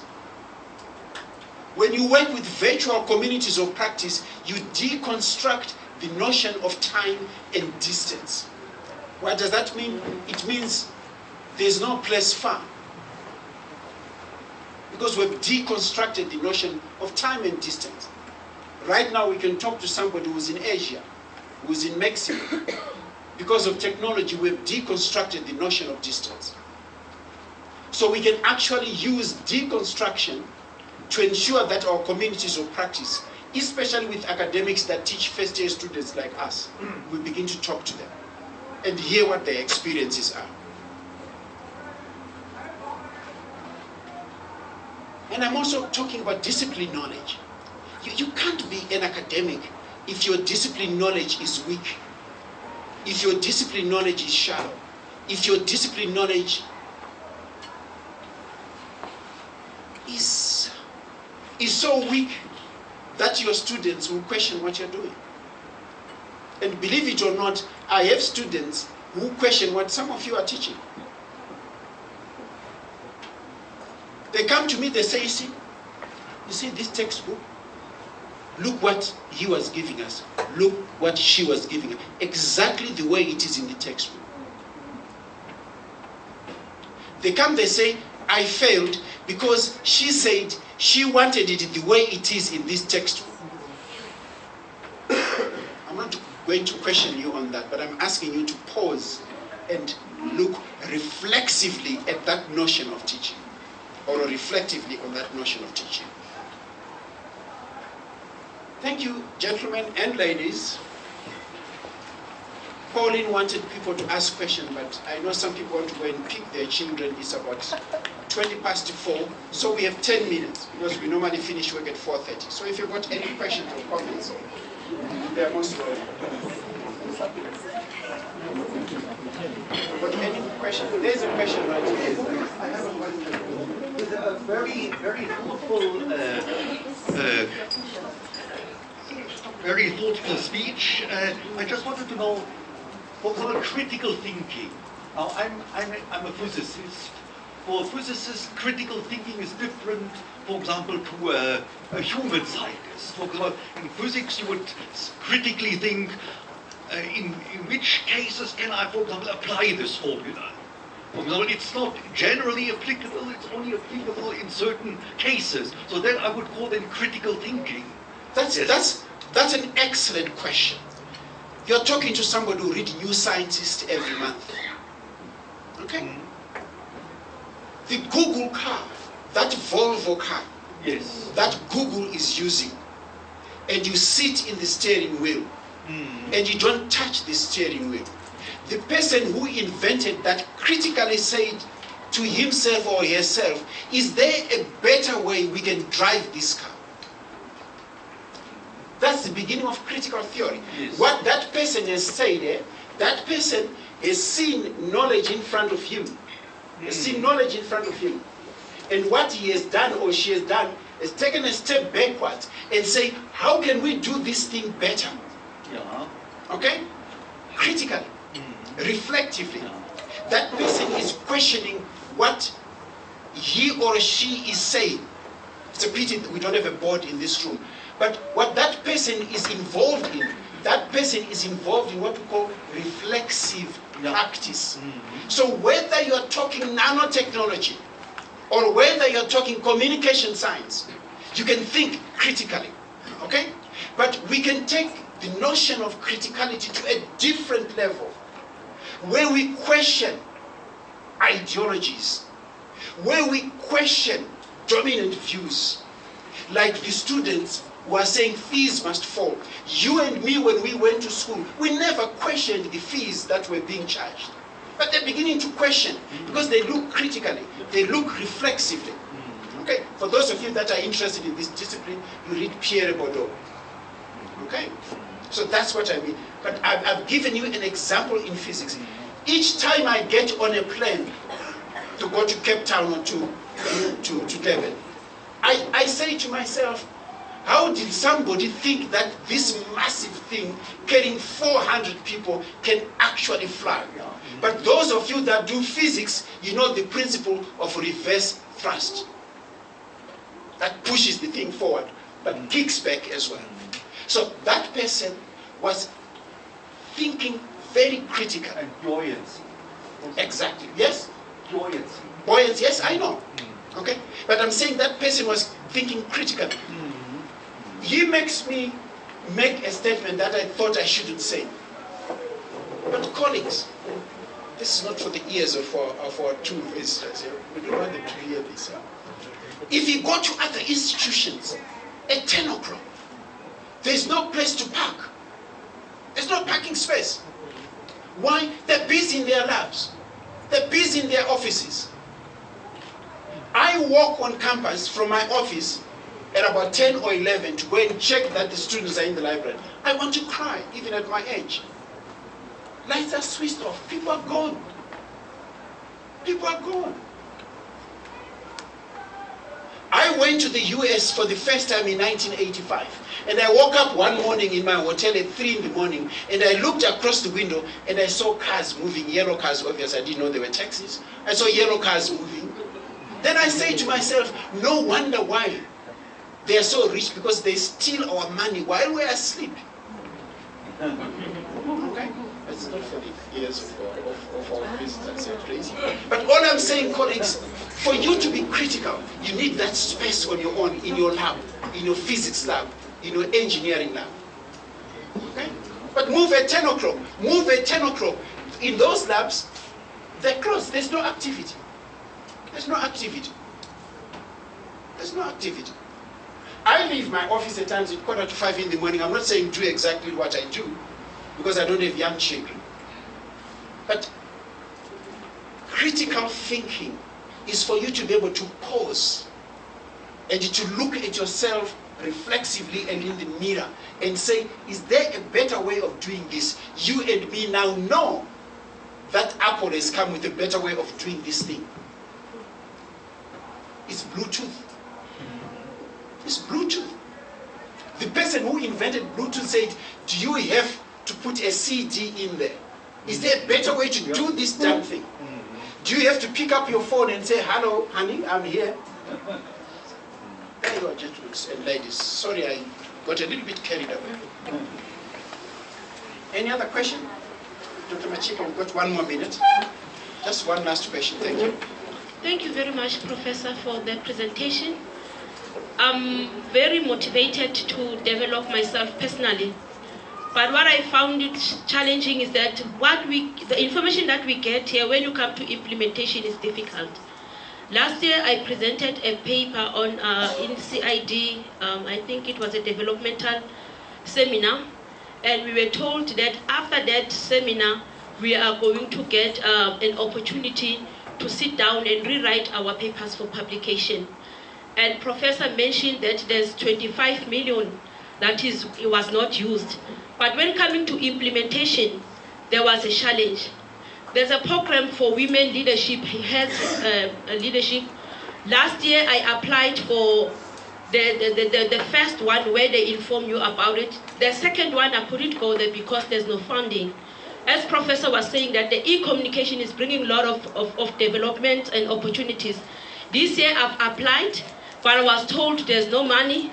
My HOD, fortunately, he said, Onika, I will just be able to accommodate you. And because I want to go there, I said to my HOD, I will use my own money. I've got my savings for my own flight. So what I want to put on the table is that sometimes you get motivated, but when coming to implementation, there's a lot of challenges in VUT. Here's what I say to people who face the same challenge with him. You write to HOD. If she says no, you write to the dean. If she says no, then you write to me and you copy the HOD and the dean. I repeat. You write to the HOD. You write to the dean. If there's no answer, you write to me, but you copy the HOD and the dean. Okay? But just one thing. Her first question. I've got a friend who's sitting in this room. I think there are probably 4 or 5 of them. When I came in 2014, I went to their office, and they were talking a lot about teaching and learning that they'd done since 2012. So I said, where is this stuff? They said it's on our computers. I said, but that's unacceptable. Much to my happiness, they've taken 2014, 2015, 2016, and 2017. They've now succeeded in going somewhere, writing their chapters, and now they will have a book. They are in this room. Those colleagues, they are in this room. So I'm answering your question. Okay? We are, I would have asked our colleagues to go out, but we are one of the few institutions, ladies and gentlemen, we are one of the few institutions which does not have a single journal. We don't have a single journal. We don't. We don't. Challenge me. We don't. My colleagues in engineering are now beginning to have one after I challenge them. But we don't. So that information that you have, get some people here in this room, approach them, and let's do our book. Those people are here, they got money to go to a very fancy place. I'm told some of them took their children and their husbands and their wives and their dogs as well, and went and wrote, a chapter for a book. So they are going to have a book. So I'm very excited. They're going to have a book. Okay? So here is a strategy. You sit yourself, himself, that person, the 8 of you, and you ask for money. We give you money. You go to Usambara and with your wife or your husband, whoever, and you go and sit down and write your chapters. And we go to UKZN. They've got a fantastic press. And we publish it there. I'm challenging you. I'm challenging you. I'm saying it publicly, come and see me. But all you do, and not to me, but copy your line manager. We do not do anything behind their back. Just copy your line manager. But I'm challenging you. We are one of the few institutions without a journal. We don't have a journal in physics in this institution. What faculty are you from? You're from engineering. We are now beginning to have one in engineering. What faculty are you from, sir? Chemistry. Do we have a journal in chemistry? Why not? Why not? What's the difference between me and this guy? There's no difference. I was an editor of a journal for 14 years. There's no difference between me and him. The only difference is that I'm a little bit younger than him, that's all. Okay, thank you very much, ladies and gentlemen. Thank you very much for giving us this opportunity. Thank you very much, Dr. Machika. Thank you very much, Hazel. Thank you very much, our visitors from Uganda. We really are very, very happy to see you. I always like to tell people that my father went to Makerere University in 1941. And probably 30, 40 years later, I went to Makerere University. And thank you very much, our colleague. Thank you very much for coming and for sharing with us. Some of our secrets, just leave them with us, okay? Thank you. Thank you very much. Thank you very much. Just to wrap up, can I just ask Hazel to do quick thank yous? Hazel, please quickly. I just want to take this opportunity while Hazel is walking up, just to say from my side, thank you very much, Hazel. This is a brilliant opportunity. I can see there is a big need in VUT for first year lecturers to engage, and I'm promising from my side that I will continue to support any initiative when it comes to capacity development for first year lecturers. Over to you. Good afternoon, colleagues. I'm sure you are tired. Good afternoon, colleagues. Give yourselves a round of applause, a big one.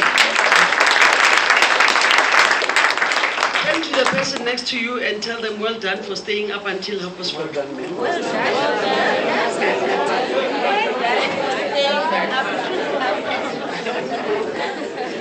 I just wanted to see those smiles. You still look beautiful as you came in this morning. Thank you.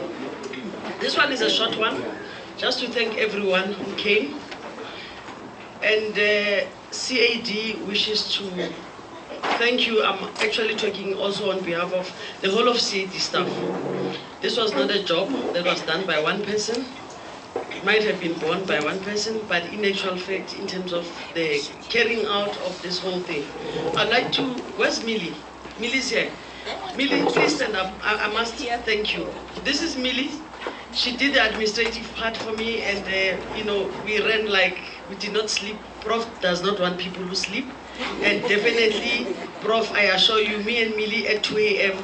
were exchanging emails. Thank you, Millie, for that. Can you please give her a round of applause?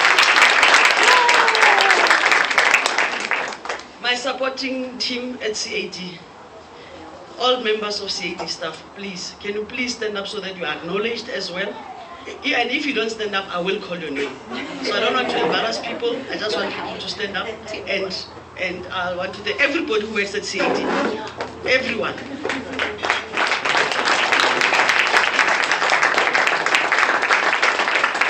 For visitors, this is the whole of CAD team. This is an excellent unit within the VUT, which is taking VUT forward in the 21st century.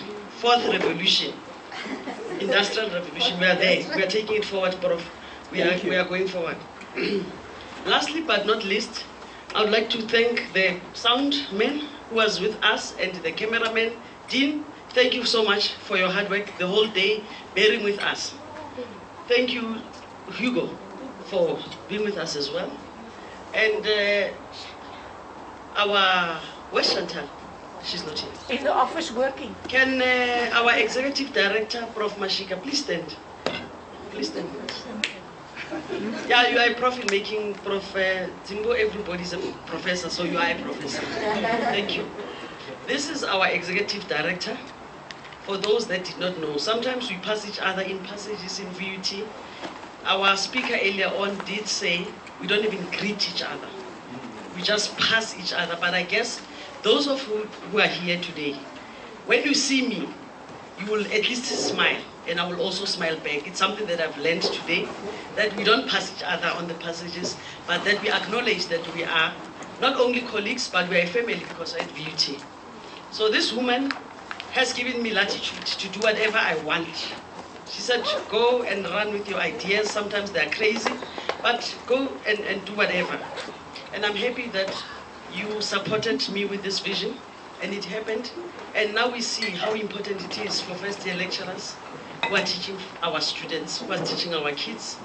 We are also going to make you a vital component of our unit. Going forward, training and everything that all the professors have spoken about, we will support you in whatever way we can. Thank you, Prof. Dr. Machika. You may take a seat. Now coming to our visitors. These are two people unknown to me, well, one known to me, one unknown to me. But you know, when you want quality, you have to search and go beyond what you are used to, your comfort zone. And I decided that, okay, you know, I know VUT has the best of lecturers, best of professors, but let's get somebody else, somewhere else. We spoke of networking this morning. This is how we network. You know, this is how we develop relationships, and this is how we expand our base, and this is how we expand our mind as well, in exchanging ideas with people that don't believe what we believe in. Because as VUT, We have our own motto. But Prof. Jimbo, I must say, we need another workshop on just our mission, vision, and our values. I must say, I was disappointed when our visiting professor asked anyone to tell us what is our vision as a university, what was our mission as a university, and what do we stand for. And not a single person could articulate that very well. That is disappointing, because whatever we do, it must be aligned to our vision, mission, and our values as an institution. That way, we will grow as an institution. We have Dr. Lester Shower from University of KZN. Doc, please come forward. And I'm going to ask Corneli. Corneli Deval, please come forward.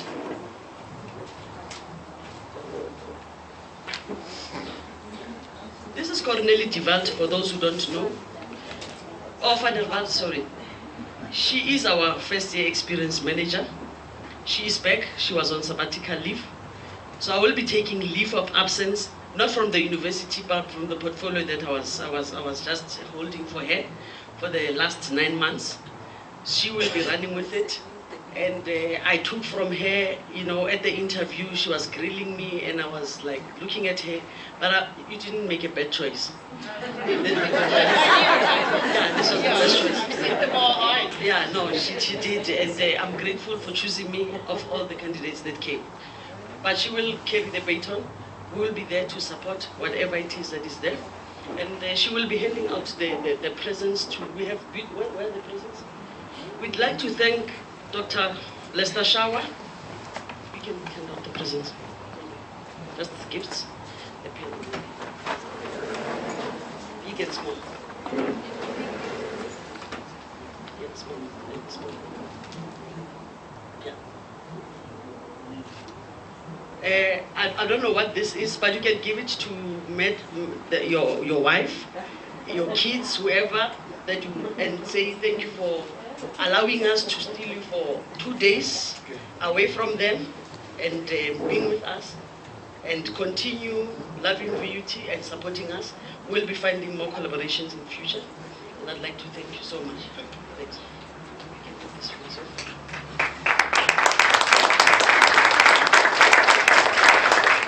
Lastly but not least, Professor Pasheka, please stand.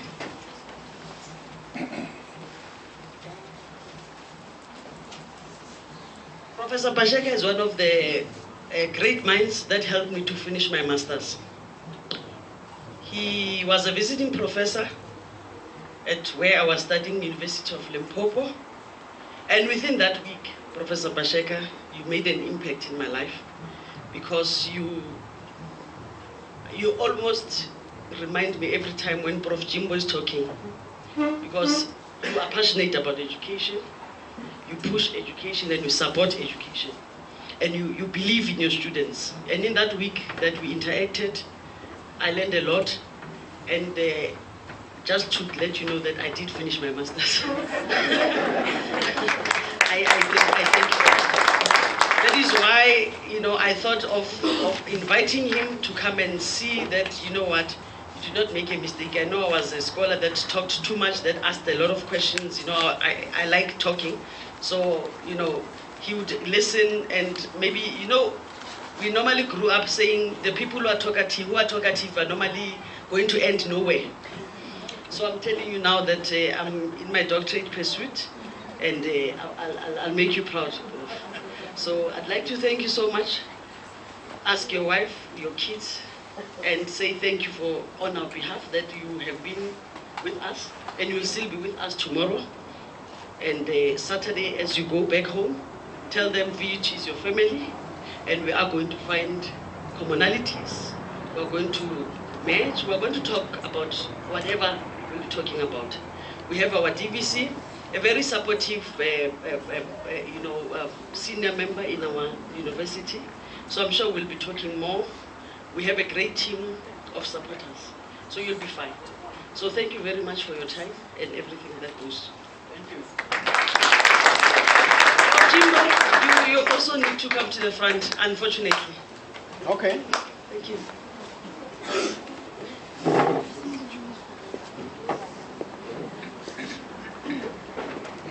I have to declare what I get, you see. Yeah, you will declare, definitely.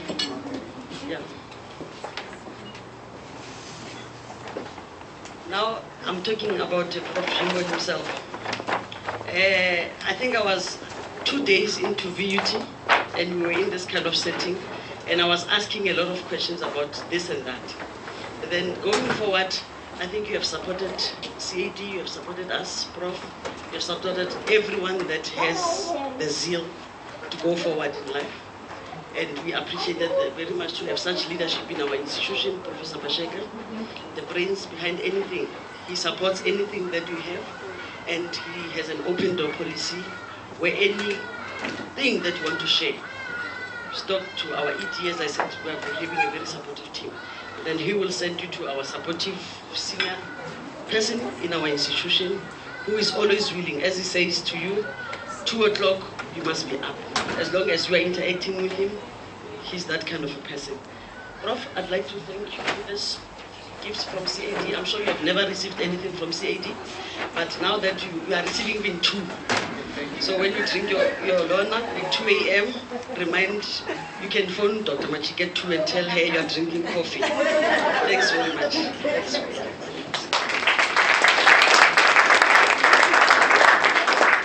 Now we are closing this session, but we cannot disappoint our CAD staff who have gone out of their way to design nice posters. That as you are having tea and we have prizes, that you also must go home, at least apart from the nice parcels that you received this morning. We still have nice gifts. We are having a raffle. So your name tags, if you have a name tag, please take out that lona. It's going to be collected. From this is not the end. Academics don't sleep, they don't come to work at 8 o'clock to 4:30. As Prof said earlier on, we go home at 10 o'clock at night. That's the time that we can leave. We have a smaller session. It's a poster session. It's a walkabout. It has nothing to do. We are not going to get other speakers. It's a walkabout session as you are having your tea. So you'll take your tea and you'll walk. The poster session is just outside. So as we are exchanging numbers amongst ourselves, we have formed new relationships. We are going to have community of practice. We are going to have a lot of things happening with people that we have met for the first time. So as you are taking your tea, you'll go there just for 5-10 minutes just to do a walkabout, and that's where we'll perform or we'll do our raffle for everybody, at least to go home and say to your kids, it was a day well spent. But it was a day well spent, and we'd like to thank you on behalf of the whole of CAD, to say thank you, but we will engage more in future. We'll have more of these programs going forward. Thank you.